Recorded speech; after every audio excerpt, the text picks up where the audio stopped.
iba. Kontento na ako nang dahil sa tunay mo pinadama. Ika'y mahalaga sa buhay ko. Alam kong tunay ang pag-ibig mo.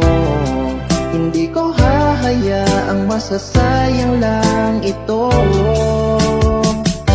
Pagkat tayo na ay pinag-isa, hindi na nagbiro ang tadhana.